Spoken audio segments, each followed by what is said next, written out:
What happens when one of Hollywood's most admired stars goes head-to-head with one of daytime TV's most outspoken personalities? You're about to see one of the most jaw-dropping celebrity moments ever aired live on television. Dwayne Johnson, yes, The Rock himself, known for staying cool under pressure and always keeping things positive, suddenly found himself completely thrown off balance during what should have been a routine promo stop. This is the man who built his career on respect, discipline, and rock-solid professionalism. But in just a few short moments, that calm exterior cracked, leading to a fiery exchange that no one saw coming. This wasn't just a celebrity interview that went a little sideways. It turned into a full-blown storm of clashing egos and crossed lines. And believe me, you'll want to watch every second of how it all unfolded. Now, before we dive in, don't forget to subscribe and drop a comment below. You're going to have some thoughts after this one, trust me. It was just like any other morning at the View studio in New York. Dwayne had turned up early, as he always does, wearing his trademark black t-shirt and jeans, sporting that signature smile that's endeared him to fans for decades now. He was there to flog his new action blockbuster, one that had already broken box office records on its opening weekend. Now, interviews are nothing new to Dwayne. Since his wrestling days in the early years to his blockbuster film days, he's done upwards of hundreds of these sit-downs. He prides himself on being the type of guest who is relaxed, respectful, and always listening to the audience. In the green room backstage, it was business as usual. He had his morning coffee, talking with his publicist and practicing talking points. All was normal. The other guests welcomed him with open arms. Whoopi Goldberg hugged him big and beamed as she informed him about how happy she was to have him on the show. Sarah Haynes complimented him on his charity efforts among poor children. Even Ana Navarro, who keeps things relatively cool, smiled and engaged in friendly small talk about his latest movie. But missing from all that happy commotion was one individual, Joy Behar. Now, Joy is known for her wit and her sharp edge. She's never been afraid to stir the pot. When the cameras rolled and the show went live, Dwayne walked out to thunderous applause. He smiled, waved, and embraced each host before settling into his seat next to Joy, who gave him a polite but chilly smile, the kind that says, "I'm here, but I'm not thrilled about it." Things started smoothly. Whoopi questioned him about his regimen when it came to working out and how he transitioned from wrestling to acting. Dwayne was on home turf, joking around and sharing behind-the-scenes anecdotes that left everyone in stitches. Then Joy got her chance, and that's when things began to change. She leaned forward, her face stern, turning pages in her notes as if preparing for cross-examination. Her voice pierced the playfulness in the room. "Dwayne," she said, her voice level and commanding, "I need to address something that's been bugging me. Your recent statements regarding work ethic and achievement." Dwayne's grin skipped a fraction of a second. You could see the wheels spinning behind his eyes, but true pro that he was, he remained calm for the moment. "Sure, Joy," Dwayne said coolly, although you could tell he was attempting to gauge where this was leading. "What do you want to know?" Joy wasted no time. Her voice snapped into its sharp edge as she continued. "Sure," she said. "You've been running around telling everyone that if they just work hard enough, anyone can be successful. Isn't that a little naive?" She searched him out eye to eye. "You were from a wrestling family. You had contacts. You had options most people will never even see. Isn't it kind of insulting to say that people who struggle just aren't working hard enough?" Her words hit like a brick, and the room became charged with tension. The other hosts fidgeted uncomfortably in their chairs. Even the audience, which had been abuzz just minutes before, seemed to know that this was not your typical morning chat. It was as if the entire room was holding its collective breath. This was not the type of question Dwayne was accustomed to answering when marketing a film. This was different. "I think there's been a bit of a misunderstanding," he responded, his voice measured but with a gentle firmness. "I've never said hard work is the sole ingredient for success. I've always credited how fortunate I've been and how much support I've had. But yes, I still think hard work is an important part of the equation. Most people would probably agree with that." Joy did not stand down. Rather, she leaned back in her chair with a smile that could only be categorized as smug. like she had been waiting for this very moment. "Oh, come on, Dwayne," she said. "Well, let's get real. You've earned millions advising people to follow their dreams and grind hard. But that's a fantasy. Most people work themselves sick and never get anywhere near your level of success. Don't you think you owe them to be a little more honest?" The words struck him like a gut punch. His jaw clenched, and for the first time since stepping onto the set, that famous smile was gone entirely. The other hosts were shaken. Whoopi actually turned to look at Joy in shock, clearly not anticipating it would go this far. The audience, which had been laughing and applauding mere minutes before, now sat in total silence. "I believe you're distorting my words," Dwayne replied, now with a telltale strain to his voice. "I've never watered down my journey. I've revealed my struggles, my failures, everything. I've never told you hard work is going to make you successful, but I do feel it's a part of the equation. And really, I don't understand why you're opting to take such an adversarial tack here." But Joy wasn't finished. In fact, she was only getting started. It was apparent that she arrived at that table ready to go, determined to take this moment for herself, no matter what it cost. "It's not bad to call that out," Joy continued, her voice growing more heated. "What is bad is creating false hope for people. What's bad is acting like the American dream is still possible for everybody. When we both know that social mobility is as low as it's been in centuries. You're selling people a fantasy, Dwayne, and you're getting rich doing it." Her words sting. You could sense the room move once more, heavier this time. Dwayne's hands, which had lain loose in his lap, now clutched the arms of his chair. His breathing had become deeper, more controlled.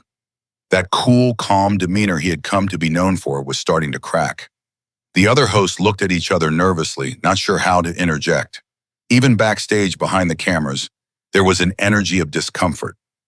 Everyone could sense something historic and possibly embarrassing was happening in real time. "Joy," Dwayne replied slowly, his voice straining with restraint, "I approached you so that we could discuss my film, so that we could have a dignified, interesting conversation with you and your people, and reach out to your audience. I don't know what you're doing here or why this is feeling so much like an attack, but this was not the plan." But Joy wasn't giving up.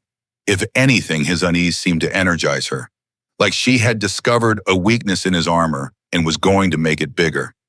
"This is what you enrolled in, Dwayne," she swore. She snarled. "You enrolled to be a public figure, an influencer, a person who gets people's money and makes them trust you. That includes accountability. You don't get to spew feel-good catchphrases and then scurry behind your movie trailers when someone calls you out." The tension in the recording studio was now palpable. The atmosphere had moved from fidgety to charged.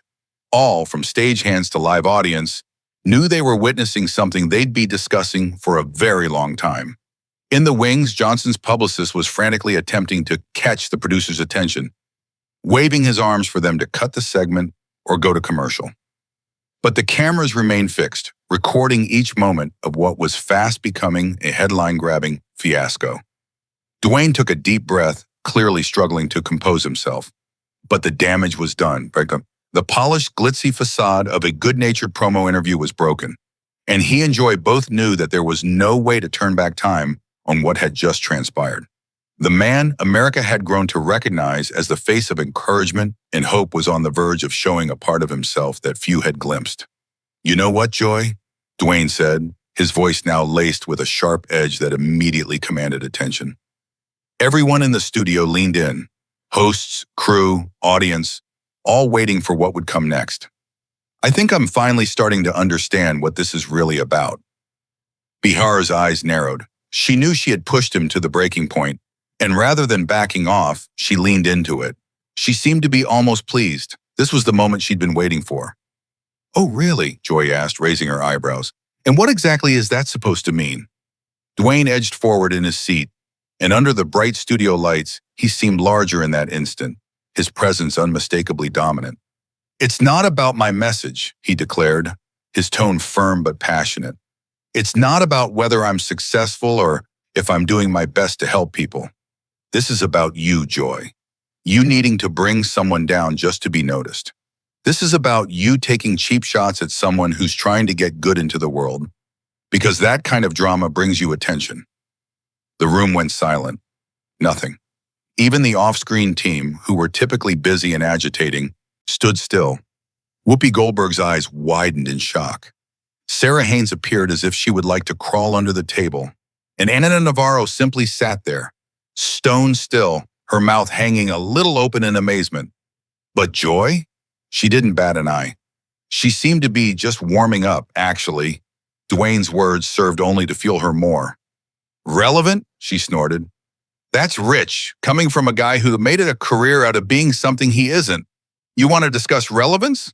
I've been telling it like it is to the powers that be for decades, and you've been playing pretend and acting like some sort of hero. The punch came hard. You could almost see it in Dwayne's response. His fist balled on the arms of the chair, and for an instant, he was going to get up, like he was struggling against every impulse not to leave set. The camera operators could tell something was happening. They zoomed in, catching every twitch of emotion on his face. Foe? He echoed, his own voice trembling with tightly controlled rage. You believe I'm foe? Do you believe the work I do with our veterans is foe? The scholarships I've provided for children who have nothing? Is that foe? The time I spend in hospitals with ill children, are those merely photo opportunities to you? Joy waved her hand like she was brushing away a bad idea. Oh, please, spare me the celebrity charity tour. Every famous person does that. It's PR, Dwayne, it's marketing. What I'm talking about is your message. This whole believe in yourself and anything's possible fairy tale you're pushing. It's not real, it's misleading, and it's harmful. Now, even the other host looked visibly uneasy. Whoopi, attempting to save the segment, cleared her throat and leaned forward. Maybe we should... No, Dwayne interrupted curtly, his tone cutting through the air. No, I want to know this. I need to know this. I want to know why Joy believes telling people to work hard and have faith in themselves is damaging. I want to know why telling my story is now irresponsible. Joy sat back, obviously savoring the moment, gratified at having shaken him so deeply. Because your story isn't typical, Dwayne, she said bluntly. Your story's the exception. And when you go around telling people they can do what you did by just working hard and staying positive, you are not encouraging them. You're setting them up for failure. You're making people believe that if they don't succeed, it's their fault, Joy continued, her voice sharp.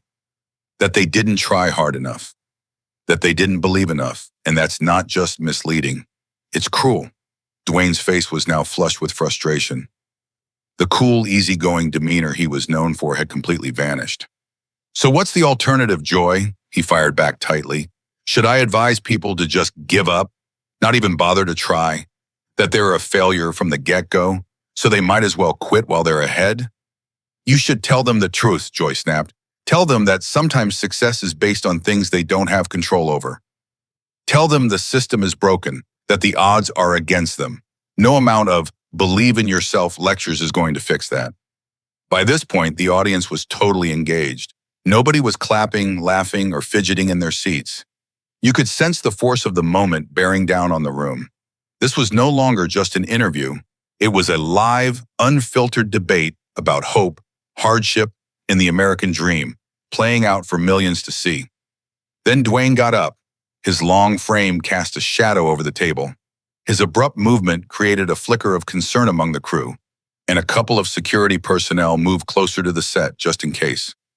Joy, you know what your problem is? His voice thundered, resonating off the walls of the studio. You've become so bitter, so cynical that you can't bear to watch someone reaching out to make a difference. You've lost hope, and now you want everyone else to lose hope as well. Joy stood too. She wasn't more than 5 feet high, and standing beside Dwayne, she seemed small as a doll, but her voice was no less commanding. Hope? She asked incredulously. You call that hope? I call it false advertising. I call it taking advantage of people who are desperate. You're no better than a televangelist who's promising miracles in return for their last dollar. That analogy, that one sentence, was like striking a match in a parched meadow. Dwayne's expression set, and for an instant, it seemed as though he might burst. He advanced, and Joy, catching the change in vibe, automatically took a step back. "How dare you?" he snarled, his voice menacing but low-key, more frightening than if he were shouting. "How dare you equate me with a con man? How dare you imply that I'm playing people?"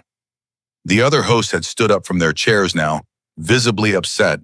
Whoopi interposed herself between the two, holding up her hands in a placating gesture. Okay, she commanded firmly, her tone flavored with experience. "Everyone take a deep breath here." But Dwayne wasn't finished. He actually pointed a finger at Joy herself, his voice growing once more with outraged indignation. "You want to discuss irresponsible? Joy, I'll tell you what's irresponsible. Advising folks not to even attempt. What's truly irresponsible," Dwayne continued, his tone hard and growing, "is squashing people's dreams before they've even had a chance to emerge. What's irresponsible is perpetuating that sort of hopelessness and negativity you've been cultivating for years." Joy's face was flushed now, red with rage, and whatever filter she might have begun with was gone. Professionalism was forgotten. "Negativity?" she snapped. "I'm being realistic. I'm telling the truth. Someone has to, because people like you just keep feeding them fairy tales." "Your truth," Dwayne fired back, "is poisonous. Your truth encourages folks not to attempt. Your truth teaches that failure is inevitable." "Well, I don't buy into that. I refuse your definition of truth, Joy. I refuse everything that your definition represents." The studio was on the brink of pandemonium. Backstage producers were floundering, arguing over whether or not to cut to commercial or simply let it go on. Co-hosts were anxiously attempting to interrupt and bring some semblance of peace, as the audience remained stuck in a trance-like state. Some appeared thrilled to be seeing such genuine, unedited drama. Others clearly were not at ease, fearful that it would erupt into something more violent. Joy, while decidedly overshadowed by Dwayne physically, held her ground without a whiff of retreat. "Oh, you turn away from my truth," she snapped, her voice cut like a knife. "Well, I turn away from your lies. I turn away from your bright, shallow optimism, your manufactured smile, your elaborately polished image." Dwayne's hands shook visibly now, not with fear, but with the sheer force of his rage. You could see him struggling to keep them at his side, to maintain that final shred of restraint. "At least I'm attempting to serve others, Joy," he told the group. "At least I'm working to improve the world in some small way that I can. You tear others down. You critique. You spew venom. When's the last time you actually did something inspiring? When's the last time you made someone feel like they counted?" That stung. For an instant, something in Joy's face shifted. Her face wavered slightly, as if his words had stung a bit harder than the others. There was a flash of vulnerability, then it was gone almost as fast as it came. "I raise people up by telling them the truth," she snapped back, her tone tougher than ever. "Something you obviously wouldn't know if it hit you right between that perfectly chiseled face." Dwayne gave a short, bitter laugh. It wasn't laughter. It was the sound of someone who'd had enough. "The truth?" he echoed. "You wouldn't know the truth if it came printed on cue cards and read by a teleprompter. You've been living in this bubble of privilege and cynicism for so long, you've forgotten what real people go through." "Privilege?" Joy snapped over, her voice breaking with anger. "You're giving me a lecture on privilege? You're worth hundreds of millions. You live in a palace. You've got aides, cooks, drivers, and you're going to lecture me on privilege?" Dwayne's tone lowered, level and even, but with a knife-cut edge. "Where the difference is," he replied slowly, "is that I know where I'm from. I know what it feels like to struggle, to fret about whether you're going to be able to pay your rent, to worry about whether tomorrow's going to be worse than today. And rather than using that kind of hurt to make people give up, I use it to make them see there's still hope, that things can get better." The air in the room was dense, nearly smothering. The off-camera crew were aghast, exchanging uneasy looks. Some of them mutedly reached into their pockets to grab their phones, plainly ready to summon reinforcements in case things escalated any further. The rest of the hosts had already retreated completely. They weren't even attempting to intervene anymore. They just sat there, observing with a blend of fascination and horror as two strong egos clashed in the flesh, on live TV. Then Joy's voice fell to a whisper, but somehow her words sliced through the silence like a knife. "You know what, Dwayne?" she said, staring into his eyes. "I think you're afraid. Afraid because deep down, you know I'm correct. Afraid that your entire message, your brand, is founded on sand, and you just can't stand someone pointing that out." The pause hung like a challenge. The studio was braced. Everyone, hosts, staff, audience, waited to see what Dwayne would say next. His response would decide if this war of words had peaked or was on the brink of escalating even further. For a slow, heavy instant, Dwayne didn't stir. He stood, heaving slow, deliberate breaths, his chest expanding and then contracting with cautious care. The silence dragged on so long it felt almost unreal, beyond even the notion of time itself. Then, gradually, his face started to change. The raw anger that had been building up over the last few minutes cooled into something less explosive, more concentrated, calculated.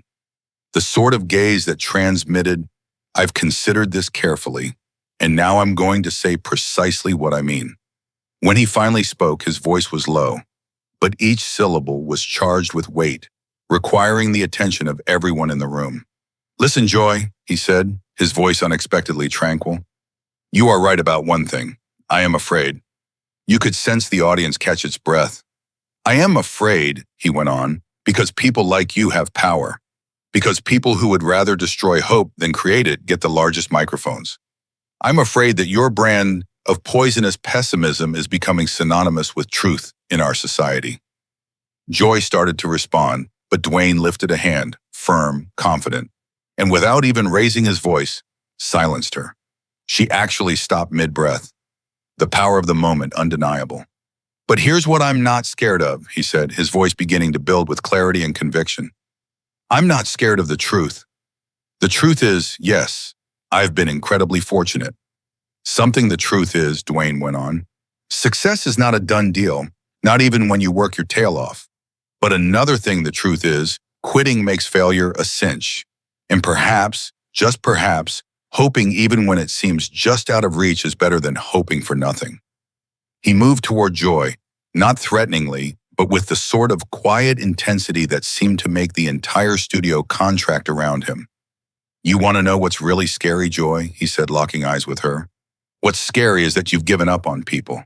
You've decided they're not worth believing in, not worth encouraging, not worth fighting for. You've taken it upon yourself to be the voice of reality. But the truth is your version of reality is just giving up, dressed up as wisdom."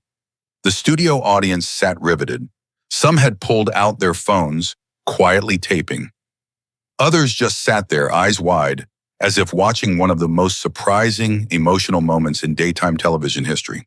The Dwayne Johnson they had expected to see was indeed still around, but now it was raw, exposed, and unrestrained. Joy's face was white, but she hadn't finished yet. Her tone still carried that same sharpness. "So, what are you saying exactly, Dwayne?" she demanded. "That I should just keep my mouth shut and let you continue to peddle your fantasy?" Dwayne let out a bitter, short laugh. "I'm saying perhaps you should take a few seconds and ask yourself, when did you become so adamant about proving that dreams don't work out? When did that become your crusade?" Joy's voice broke as she shot back. "Because they don't. Most people fail, Dwayne. Most people never make it to their dreams. And lying about it? That's not hopeful. It's cruel." "No," Dwayne said resolutely, his voice now ringing out across the room. "What's cruel is taking someone's hope away. Before they have had a chance to attempt it. What's cruel is telling a kid from a broken home not to even bother wanting more. What's cruel is showing people they are helpless." He leaned in close enough to look her straight in the eye, and his voice dropped low, steady. "You want to know the difference between us, Joy?" he asked softly. "When I see someone struggling, I want to pick them up. I want to show them what can be done. But when you see someone struggling, you want to make them believe that struggle is all they'll ever have." That one stung. For the first time during this whole conversation, Joy was speechless, like she had been punched in the gut. Her quick retorts, her unshakable conviction, they all flared and went out. She opened her mouth to respond, but words failed to emerge. Dwayne rose from his seat slowly, his presence dominating as he stood over the panel. And then his voice changed. It wasn't angry now, just firm, clean, finished. "I did come here to discuss a film," he stated, his voice bearing a finality that fell over the room like a closing curtain. "I was hoping for a professional discussion. What I received instead was a person so beset by bitterness and anger, they couldn't even get through a basic interview without attempting to tear down someone." Then he turned directly toward the cameras, his eyes locked with the lens, speaking now to the audience at home as much as those in the studio. "You know what? I'm done. I'm done pretending that this kind of toxic behavior deserves airtime. I'm done playing along like it's just entertainment. I'm done pretending that Joy Behar's brand of cynicism is anything but poison." Gasps spread throughout the studio like a wave. The audience burst into murmurs and shocked responses. Dwayne Johnson had just publicly dissed one of TV's longest-running hosts, live on the air, and it was evident to everyone watching. This was going to be a moment that would be replayed, analyzed, and discussed for years. Joy finally regained her voice, though it quivered as she said, "You can't just walk out on this, Dwayne," she told him, her voice guardedly. "You can't just walk off because someone pushed your reality." Dwayne braked to a halt and spun around to confront her. His eyes flamed with a steady fierceness that made half a dozen people on the set involuntarily edge backward. "Watch me," he replied expressionlessly. He started to take off his microphone slowly, with no sudden motion but with unmistakable intent. Each movement seemed deliberate, conclusive. "You want to know what's really being challenged here, Joy?" he queried while presenting the mic to a bewildered crew member. "It's not my worldview. It's your incapacity to conceive of a world in which people actually succeed, in which dreams do come true, in which hard work can transform lives." Even without the microphone, his voice rang loudly throughout the studio. "I've encountered thousands of individuals who defied the odds. I've encountered single mothers working 3 jobs and getting their education interrupted by sending themselves to college. I've encountered young people from tough communities becoming doctors, teachers, business persons." He stopped, locking eyes with Joy. "But you see," he continued, "none of them would have succeeded if they'd listened to you." Joy was now standing behind her chair, gripping it like a shield. Her voice cracked. "That's not fair, Dwayne. That's not what I'm saying." "That's exactly what you're saying," he shot back, cutting her off. "You're saying hope is a lie, that dreams are just fantasies, that people should sit down, accept the hand they have been dealt, and stop trying." His voice was steady, almost calm again, but every word landed like a punch. "You're saying that inspiring people is somehow irresponsible, that optimism is foolish. And frankly, Joy, I reject all of that." He turned and scanned the studio, looking at the faces of the hosts, the crew, the silent, wide-eyed audience. "I refuse to accept that we're going to teach folks to give up, that lying is winning and that telling the truth crushes someone's spirit. And I completely reject that Joy Behar's venom should be the last word about what can happen in this world." The studio was tense and now breathless. The co-hosts were sitting frozen in place, not knowing what to say. Whoopi appeared to want to interject but was too shocked to say anything. Sarah Haynes nervously scanned her cue cards, obviously hoping to come across something that could turn this back onto track.